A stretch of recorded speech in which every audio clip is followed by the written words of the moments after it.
பிரதி வணக்கம். அதிமுகவுடைய பொதுச் செயலாளர் எடப்பாடி பழனிசாமி தீவிர ஆலோசனை மேற்கொண்டு வருகிறார். இந்த ஆலோசனை சென்னை பசுமை சாலையில் இருக்கக்கூடிய எடப்பாடி பழனிசாமியினுடைய இல்லத்தில் ஆலோசனை நடைபெற்று வருகிறது. ஏற்கனவே புதுச்சேரியில் இருக்கக்கூடிய சொகுசு விடுதியில் தங்க வைக்கப்பட்டிருந்த அதிமுக சட்டமன்ற உறுப்பினர்கள் அனைவரும் அலுவலகம் சென்னை வர அதிமுக பொதுச் செயலர் எடப்பாடி பழனிசாமி உத்தரவிட்டார். அந்த உத்தரவின் அடிப்படையில் அனைவரும் சென்னை வந்திருக்கின்றார்கள். சென்னை வந்து அதிமுக சட்டமன்ற உறுப்பினர்கள் எடப்பாடி பழனிசாமி சந்தித்து ஆலோசனை மேற்கொண்டிருக்கிறார்கள். இந்த ஆலோசனையிலும் எம்.ஆர். விஜயபாஸ்கர், கே.பி. அன்பழகன், பொள்ளாச்சி ஜெயராமன் உள்ளிட்ட அதிமுகவுடைய மிக முக்கியமான தலைவர்களும் கலந்து கொண்டிருக்கிறார்கள்.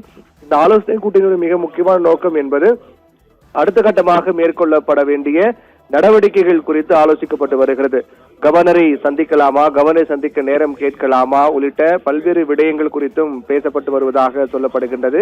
ஏனென்றால் நேற்றைய தினம் விஜய் தன்னுடைய பெரும்பான்மையை நிரூபித்து பெரும்பான்மை எம்எல்ஏ ஆதரவு கிடைத்து கொடுத்து ஆட்சி அமைக்க ஆளுநர் அழைப்பு விடுப்பார் என்று எதிர்பார்க்கப்பட்டது. ஆனால் அதில் பல்வேறு சட்ட சிக்கல்கள் ஏற்பட்டது. விசிக அதிகாரப்பூர்வமாக அறிவிக்காத நிலையில் விசிகாவின் ஆதரவு இருப்பதாக விஜய் குறிப்பிட்டிருந்தார். இந்திய யூனியன் முஸ்லீம் லீக்கும் அதிகாரப்பூர்வமாக ஆதரவு தெரிவிக்காத நிலையில் அவர்கள் ஆதரவு இருக்கிறது என்றும் குறிப்பிட்டிருந்தார். அதே போன்று அம்மா மக்கள் முன்னேற்ற கழகத்துடைய ஒரு மன்னார்குடி சட்டமன்ற உறுப்பினர் காமராஜ் ஆதரவு தெரிவிப்பதாக தவறாக குறிப்பிட்டிருந்தார். இப்படியாக பல தவறான விடயங்களை இதில் குறிப்பிட்டு ஆளுநரிடம் கடிதம் கொடுத்திருந்த நிலையில் அது சட்ட ரீதியாக விஜய்க்கு சிக்கலை ஏற்படுத்தியிருக்கிறது. இந்நிலையில் ஆட்சி அமைப்பதில் விஜய்க்கான சிக்கல் என்பது மிகப்பெரிய அளவில் பார்க்கப்படுகிறது. அடுத்த கட்டமாக ஏற்கனவே ஆளுநர் 10ஆம் தேதி வரை நேரம் கொடுத்திருந்தார். அதற்குள்ளாக அரசு தனிப்பெரும் கட்சியோ அல்லது எம்எல்ஏக்கள் ஆதரவு கொண்ட கடிதத்தை கொடுத்து அந்த பெரும்பான்மைக்கான எண்ணை காண்பித்து ஆட்சி அமைக்க அழைப்பு விடுக்கலாம் என்று தெரிவித்திருந்தார். ஆனால் நாளைய தினத்துடன் அந்த அவகாசம் முடிகிறது. அதற்குள்ளாக தமிழக வெற்றி கழகம் பெரும்பான்மை நிரூபிக்குமா என்பதும் ஒரு கேள்விக்குறியாக இருக்கிறது. விசிக தமிழக வெற்றி கழகத்துக்கு ஆதரவு கொடுத்தாலும் அது ஏற்கனவே இருக்கக்கூடிய அந்த குதிரை பேத புகார் உள்ளிட்ட பல சட்ட ரீதியான சிக்கல்கள் விஜயால் அது மீண்டு ஆட்சி அமைக்க முடியுமா என்ற கேள்வியும் வலுவாக எழுகிறது. இப்படி இருக்கக்கூடிய நிலையில்தான் அதிமுகவினுடைய பொதுச் செயலாளர் எடப்பாடி பழனிசாமி சென்னை பசுமை வழி சாலையில் இருக்கக்கூடிய இல்லத்தில் தீவிர ஆலோசனை மேற்கொண்டு வருகிறார். இதில் அதிமுகவுடைய சட்டமன்ற உறுப்பினர்கள் கலந்து கொண்டிருக்கிறார்கள். மொத்தம் 47 அதிமுக எம்எல்ஏக்கள் இருக்கிறார்கள். இந்த சட்டமன்ற தேர்தலில் 47 பேர் வெற்றி பெற்றிருக்கிறார்கள். அதோடு சேர்த்து 6 கூட்டணி கட்சியினுடைய எம்எல்ஏக்கள் இருக்கிறார்கள்.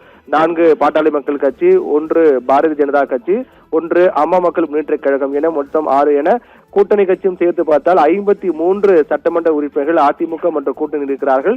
அதிமுக மட்டுமே 47 இருக்கின்றது. 47 சட்டமன்ற உறுப்பினருடன் எடப்பாடி பழனிசாமி தீவிர ஆலோசனை நடத்தி வருகிறார். அந்த ஆலோசனையின் போது கவர்னரை சந்திக்கலாமா, ஆட்சி அமைக்க அழைப்பு விடுக்க கோரலாமா, சட்டசபையில் பெரும்பான்மை நிரூபிப்பதற்கான நடவடிக்கை மேற்கொள்ளலாமா, அடுத்த கட்டமாக வியூகங்கள் என்ன உள்ளிட்ட பல்வேறு விடயங்கள் குறித்தும் இந்த ஆலோசனை கூட்டத்தில் பேசப்பட்டிருக்கிறது.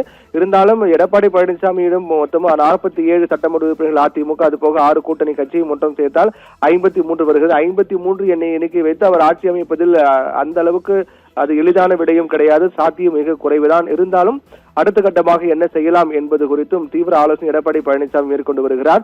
இந்த ஆலோசனையும் தற்போதைய அரசியல் நகரில் மிக முக்கியத்துவம் வாய்ந்த ஒன்றாக பார்க்கப்படுகிறது. ஒருபுறம் விஜய் தமிழக வெற்றி கழக தலைவர் விஜய் பெரும்பான்மையை பெறுவதற்கான நடவடிக்கையில் தீவிரமாக ஈடுபட்டு வருகிறார். சற்று நேரத்தில் விசிகாவும் அதிகாரப்பூர்வமாக விஜய்க்கான ஆதரவு என்ன நிபந்தனை என்பது பற்றி அறிவிக்க இருக்கிறார்கள். இது ஒருபுறம் இருக்க, மறுபுறம் திமுகவும் தொடர்ந்து அவ்வப்போது தீவிர ஆலோசனை எல்லாம் மேற்கொண்டு வருகின்றார்கள். மறுபுறம் எடப்பாடி பழனிசாமியின் ஆலோசனை மிக முக்கியமான ஒன்றாக பார்க்கப்படுகிறது.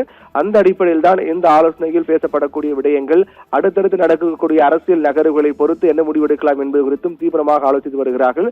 டிடி தினகரையும் பொறுத்தவரையில் தொடர்ந்து நாங்கள் என்டிஏ கூட்டணியில் தான் இருக்கின்றோம், விஜய்க்கு ஆதரவுலாம் இல்லை என்று உறுதியாக தெரிவித்து விட்டார். குதிரை பேரம் நடந்திருக்கிறது என்ற புகாரையும் ஆளுநரிடம் தெரிவித்திருக்கிறார். இப்படியாக பரபரப்பான சூழலுக்கு மத்தியில் தான் அதிமுக பொதுச் செயலாளர் எடப்பாடி பழனிசாமி ஆலோசனை கூட்டம் நடைபெற்று வருகிறது.